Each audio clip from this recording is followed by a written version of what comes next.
Birthday nga ngayon ng aking kaibigan na si From This to This. Na sobrang saya nga niya ngayong kaarawan niya. Kasi paano ba naman, in-effortan natin siya gawan ng cake ngayong birthday niya mga guys.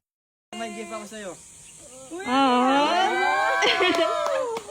Na this oras na nga ako sa pamamalengke. Na kinumpleto ko kasi yung mga ingredients mga guys. Kasi ngayong gabi gagawa nga tayo ng cake. Nawalaan nyo na lang siguro dyan sa comment kung sino yung pagbibigyan natin. Ito nga yung lagi niyang sinasabi.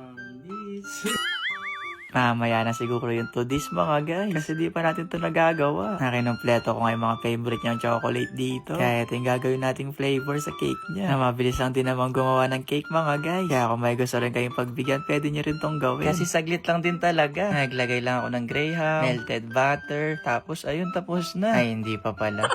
Basta ito yung sa mga pinakapalaman sa loob. Ayun ba sa pinakababa ng cake. Tapos itong mga chocolate naman mga guys. Ito yung pantatoppings natin. Ayun ba sa gedli ng cake mga guys. Nakada bukas ko nga yung iba lusaw. Hindi naman lusaw napuputol. Kaya sa mga oras nga na to, pinapanalangin ko na sana makabuo naman ako ng bilog dito. Na nakabuo naman tayo mga guys. Kaso nga lang parang ang pangat ng resulta. Mukhang lusaw yung tsokolate. Kaya di ako satisfied dito. Kaya lalabas ulit tayo mga guys kahit gabing-gabi na. Na alam nyo, buti na lang may malapit na 7-Evelyn dito sa amin. Kasi nakahanap pa nga tayo ng pamalit. Na birthday niya na kasi bukas, kaya kailangan nating matapos to. Na alam nyo mga guys, tinatanong kami araw-araw kung ano bang meron sa amin. Sakto, may mga choices ako dito. Hulaan nyo na lang. Letter A, Sinta. B, Bestie. Letter C, crush niya ba ako? Or letter D, self-love muna kami. Siguro makakahula dyan mga guys, bibigyan ko ng isang tsokolate. Basta nasa 4 na choices na yun. Ang ganda na nga ng chocolate no mga guys. Na kanina kasi talaga, di mo maintindihan. Na yan, tingnan nyo pantay-pantay na oh. Tsaka nakakatayo na ng maayos. Kanina kasi parang pila yung mga tsokolate. Na baka kasi sabihin no, hindi ko ginandaan yung cake niya. Kaya naman ang maayos ko na nga to sa gedli. Nilagay ko na nga tong namekos nating graham kanina mga guys. Pagpasensyaan nyo na rin pala mga guys kung mixer ng bawang yung gagamitin ko dito ha. Wala kasi talaga ako pang mix dito. Ngayon pang mix ko nasa bahay. Na ito nga yung pinakalaman talaga ng cake. Na hindi naman lahat chocolate. Kasi para hindi nga siya nakakaumay. Ang epekto naman pala itong pang-mix natin mga guys. Kasi tingnan nyo mukhang maayos naman. Kaya para matapos na to, inilipat ko na nga rin siya dito mga guys. Na mukhang maganda yung kalalabasan nito ha. Natambang ko na. Excited na tuloy ako. Na meron din pala akong dark chocolate dito. Na ito nga yung pang-toppings natin sa taas. Na para mas bumalansi lang yung lasa. Na di nga umabot yung dark chocolate. Kaya yung mga natira kaninang chocolate mga guys. Ito na lang din yung tinappings ko sa taas.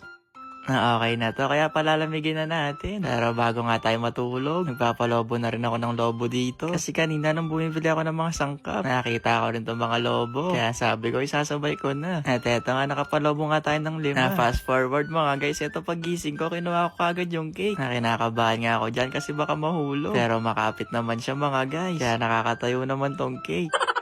Ano sa palagay nyo dyan mga guys, maganda pa itong nagawa natin. I-rate nyo nga dyan ng 1 to 10. Basta dapat lahat sagot nyo 10 na. Chot! Dumating na nga siya mga guys. Kaya kinuha ko na natin itong pinagpuyatan ko para ma-surprise na natin siya. Tot, happy birthday. Happy birthday to you. Happy birthday to you. Happy birthday, happy birthday. Happy birthday to you.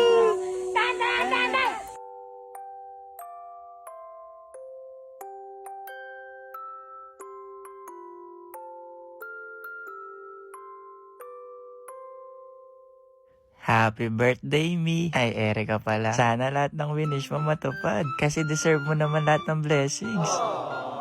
Hey! Uy, thank you. Gift ako sa'yo.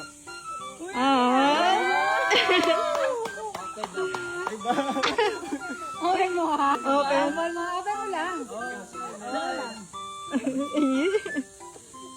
Uy, di na ako ready yan.